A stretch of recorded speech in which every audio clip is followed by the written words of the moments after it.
ପାଣି ପଶିବା ଆରମ୍ଭ ହୋଇଛି।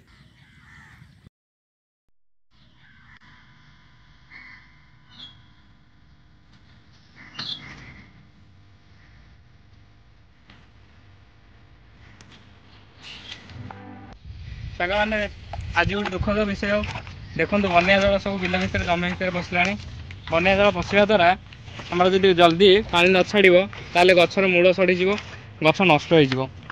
ଆଉ ଯାହା ତ ଚାଷୀ ପଇସା ଏମିତିରେ ଇନକମ୍ କରୁଛନ୍ତି, ଏଭଳି ବନ୍ୟା ପ୍ରାକୃତିକ ବିପର୍ଯ୍ୟୟ ସବୁ ଚାଷୀମାନଙ୍କୁ ହତାଶ କରିଦେଉଛି। ସାଙ୍ଗମାନେ ଦେଖିପାରୁଥିବେ କେବଳ ଆମର କଦଳୀ ବିଲ କିଛି ପାଣି ହେଇନାହିଁ। ବର୍ତ୍ତମାନ ଧୀରେ ଧୀରେ ପାଣି ଏତେ ଜଲ୍ଦି ବଢ଼ୁଛି ଯେ ଆସି କଦଳୀ ବିଲର କୂଳରେ ପାଣି ଲାଗିଲାଣି। ଯାହା ମୋର ଅନୁମାନ ଆଉ ଦିନେ ଦୁଇ ଦିନ ମଧ୍ୟରେ କଦଳୀ ବିଲ ସମ୍ପୂର୍ଣ୍ଣ ବୁଡ଼ିଯିବ। ଏଇଭଳିଆ ପ୍ରାକୃତିକ ବିପର୍ଯ୍ୟୟ ଯୋଗୁଁ ଚାଷୀ ଭାଇ ବନ୍ଧୁମାନେ ବହୁତ ଅସୁବିଧା ଭୋଗ କରୁଛନ୍ତି, ଯାହାଦ୍ୱାରା ସିଏ ହତାଶ ହୋଇ ଆଉ ଚାଷରେ ମନ ଦେଉନାହାନ୍ତି। ଗଭର୍ଣ୍ଣମେଣ୍ଟ ଯଦି କିଛି ସହାୟତା କରି ଚାଷୀ ଭାଇ ବନ୍ଧୁମାନଙ୍କୁ ବଞ୍ଚାଇବାର ବ୍ୟବସ୍ଥା କରନ୍ତା, ଚାଷୀ ଭାଇ ବନ୍ଧୁମାନେ ବହୁତ ଉପକୃତ ଲାଭ କରନ୍ତେ।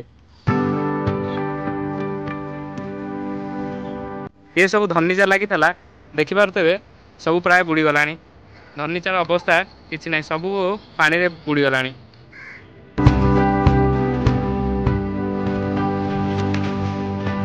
ସବୁ ଭିଡ଼ିଓରେ ଦେଖି ଆସିଥିବେ କଦଳୀ ଚାଷ ଓ ବିଭିନ୍ନ ଚାଷ ପାଇଁ ମୁଁ କିଭଳି ଭାବରେ ପରିଶ୍ରମ କରିଆସୁଛି। ଏହା ସବୁ ବନ୍ୟାର ଅନୁମାନ କରି ମୋତେ ଲାଗୁଛି ଯେ ସବୁ ପରିଶ୍ରମ ମୋର ବୃଥା ଯିବ। ଏହା ହେଉଛି ପ୍ରାକୃତିକ ବିପର୍ଯ୍ୟୟ, ଆଗକାଳରୁ ଚାଲି ଆସିଛି, ଚାଲିଥିବ ମଧ୍ୟ, ଯାହାକୁ ଆମେ ନା ଅଟକାଇ ପାରିବା ନା ତା'ର କୌଣସି ଉପକାର କରିପାରିବା।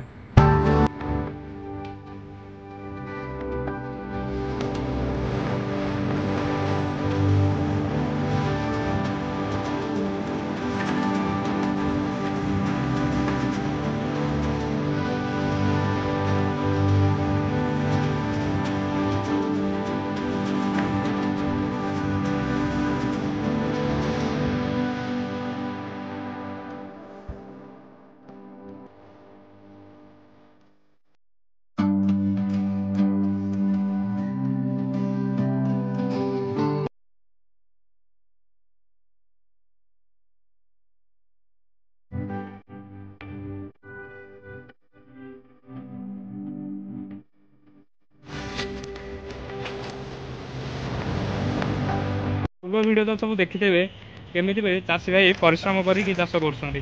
ଆଉ ବନ୍ୟା ଜଳ ଯାହା ଅବସ୍ଥା ହେବ ବୁଝିପାରୁଥିବେ।